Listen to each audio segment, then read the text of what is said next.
Talk about the negotiations between the UAW and the NUMMI about the settlement bonus and everything like that, and so far there hasn't been much progress. The union is asking for a $72 million contribution to the SHIP program, for the retirees' health, supplemental health care, and I don't think that NUMMI is willing to make that payment, and that's kind of the sticking point at this point. I will say one thing, like if I was going to pick something to put $72 million in it personally, I probably wouldn't pick that either. The supplemental health.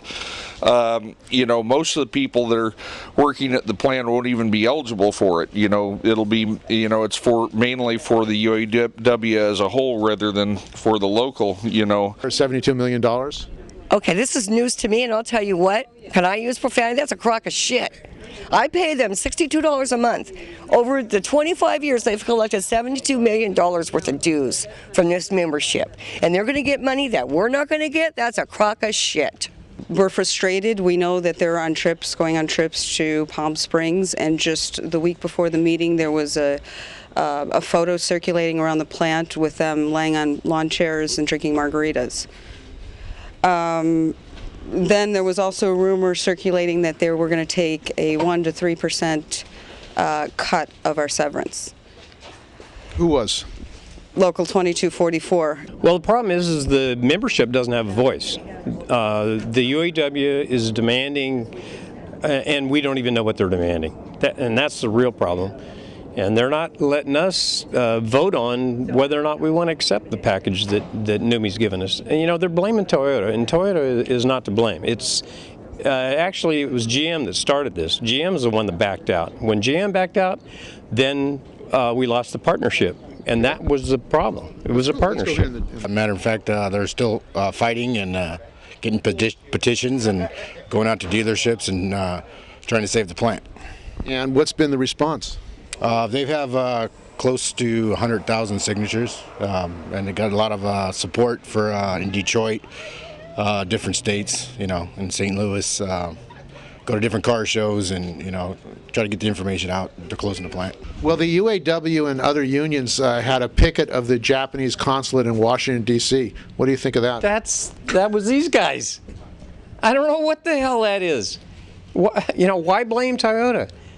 If you want to blame something, one of the reasons they don't blame GM is because the UAW, I don't know what the percentage is, but they own a portion of GM. And so they're not going to, shoot yourself in the foot? No, they're not going to do that. We work for NUMMI. Okay, so if Toyota owed us for 25 years for work, doesn't that mean General Motors owes us for 25 years? And does the fact that Gettelfinger sold us out for 17.5% of General Motors stock have anything to do with it, violating our charter, severe conflict of interest? And he's worried about those shares, but I cannot say, how can you have management? You cannot have management and the union commingle monies. How can you trust your representative? They've got to look at both ledgers now. As far as their drive goes with their petitions, I would say, just from talking to people on the floor, 3/4 of the membership is against what they're doing. Why are they striking Toyota dealerships and not GM? But if you're going to take that mindset that Toyota owes me, then General Motors owes me. And I'll tell you what, these guys could be rock stars, as I told them, if they were to say, you know what, we're going to also go after General Motors. They could come to an agreement if they want to, but I don't think they will. Why? Because we have a sweetheart union. A sweetheart union that sold us out for shares. That's all there is to it. Your management has now got a union. We can shut down Ford for a little while so we can make more cars and make more money. And then, they'll reopen the plant later on, right? Can anyone catch that? The last meeting where there was apparently a confrontation, or what happened here? Well, to my understanding, that was kind of set up, somebody to disrupt the meeting. There's a lot of people that wanted to know about GM. They wanted to try to get a part of a package from GM, not just Toyota, for our retention package. They wanted us to go after GM also. And what was the response?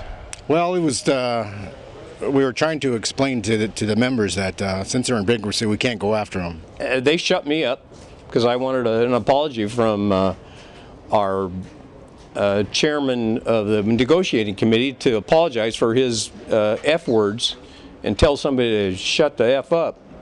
And To a member that was asking questions? asking questions, yeah. And he told him to shut the F up, you mother effer. In this room here, including myself, will not have a job, okay? No kidding! It doesn't matter what you're saying. But the thing is, Then why are you and you have to continue saying what you're saying. Now, one of the things that we have to do, we have to make sure that we have the benefits. We've got to make sure that we have some money and income coming in, okay? You know what? We're going to pass it on. We're going to pass it on, and we're going to keep going. What about you shut the fuck up, you motherfucker?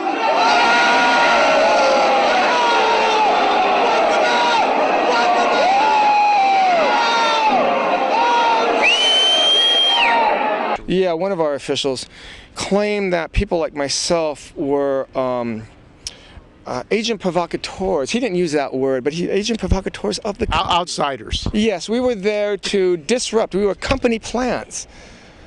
No, I think the only company plants are the UAW representatives because they're the ones that own the shares in the company. Huh? Doesn't that make more sense to you? It makes a little more sense to me. I don't have any shares in the company. I just draw a paycheck from them. Sergio Santos called my brother a little queer. Because when the company said what they proposed, what they were going to give us, what their package was, but the union hadn't agreed on it, and they were encouraging us to go to our committeemen, blah, blah, blah. I wasn't at the meeting. I was out I had a vacation day that day. But when my brother yelled out, "Where's the union?" Sergio Santos told him, "Shut the fuck up, you little queer." We're so frustrated. It's just killing us. By this time, 2 months before the plant shuts down, the union should be working on that transition part, career affairs, explaining what retirement, explaining all these questions right now. They're tired of waiting. We've been waiting 5 months. This is the second informational meeting that the auto workers have had for us, the UAW. Second informational meeting in probably 5-6 months. There was supposed to be membership meetings to let the members know what's going on. Correct. And have those taken place? No, they have not. They have not taken place. So, but the company has had a lot of meetings. Yes, once a month since last October, I believe. They've gave us step by step, as they promised, what they see fit, what is going on.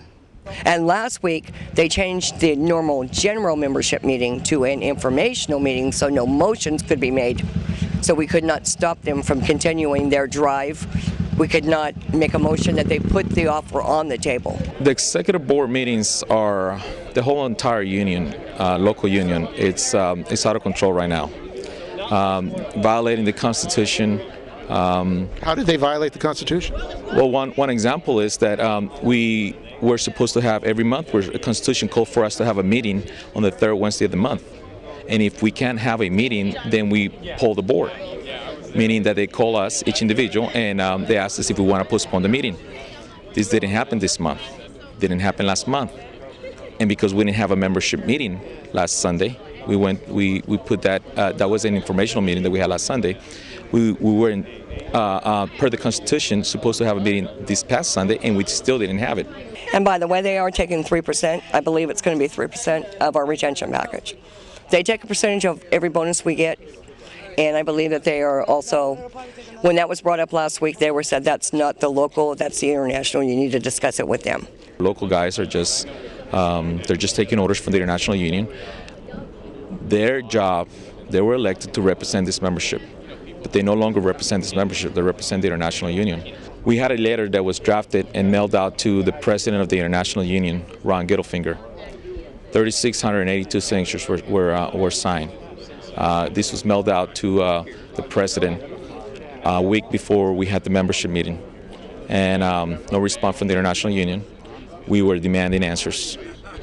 GM backed out and told us, just like they did 27 years ago, they walked away from that plant and left all those people jobless. They did it again. My father worked here at GM. back in the 80s, and he lost his job because of the plant closure. Then the GM and Toyota got together. Toyota said, hey, I can do this. So therefore, my father works back here at NUMMI. And then he retired, and then here I am today, facing the same thing he did in '82. The UAW has a strong history in America. Walter Reuther, one of our union's heroes, did a lot for this country, patent negotiations, and we're walking out of here with a sour taste in our mouth about the UAW.